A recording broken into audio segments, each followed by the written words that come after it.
So I wanted to go ahead and show you guys how I store my paper.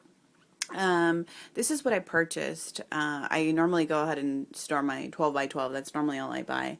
If I buy anything else, I'll still store it in there because it's most likely smaller. So this is what I have. It's a closet-made 6-cube organizer. It's basically supposed to go ahead and organize things in a larger area. It is a 12 by 12 area for this little wire piece inside.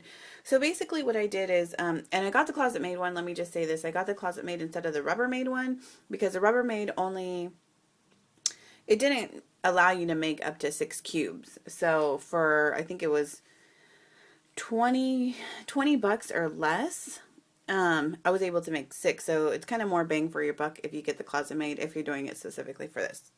Even if you weren't going to do it for this, it's more for your money.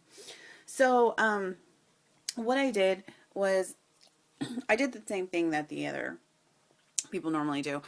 I went ahead and got it, and instead of doing the cubes, I just individually placed it wherever, I don't know if you can see this, so wherever this grid is right here, instead of just putting one right here and one right here like I did, and then just leaving this space all opened, I just went ahead and put another rack right here and then zip tied it with clear zip ties. I don't know if you really can see that.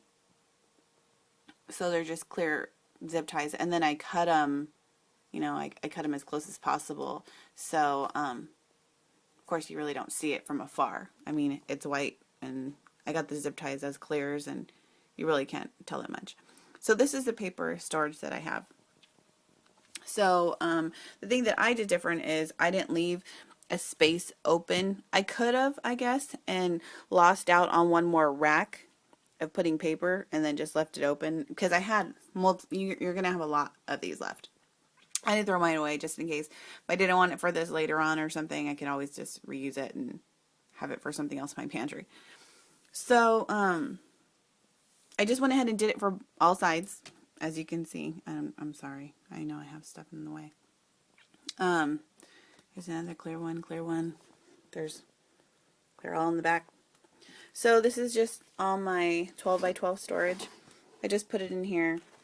I'm thinking about putting a black sheet or something that will maybe, let me see, match my curtains.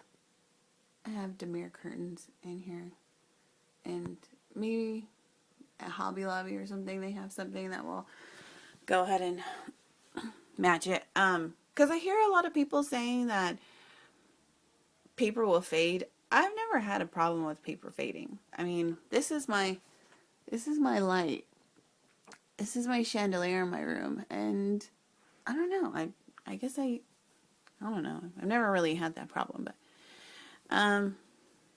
if you do have the problem, tell me how you fix your problem so I can fix mine too. But anyways, I just have my paper. I have tissue paper that I put gifts away or craft with. I have all my bags. I have decals. My friend makes decals, so I normally get them off of him. If I have magazines or something, I'll try to put them on the bottom. If I have something I want to cut it out and I want to use it in a scrapping booking idea. So that's basically all I do. I put it in there. And then, I don't know if you've seen my previous video, I normally just have a piece of cardboard and then I clip it up on top of it. So it's kind of out of the way because here's all my stuff right now. It's kind of messy. So that's all I do. And to be honest, for 20 bucks, I don't think it's bad. I mean, I'm probably sure you've seen paper racks that are way more expensive than this. And it's really self-explanatory. If you have any other questions, you can definitely leave me a message and I'll go ahead and answer you. But I mean, I've seen closet-made at Targets. I've seen them at Orchard Supply, Home Depot, Lowe's. I've really seen them anywhere. So yeah, that's how I store my paper.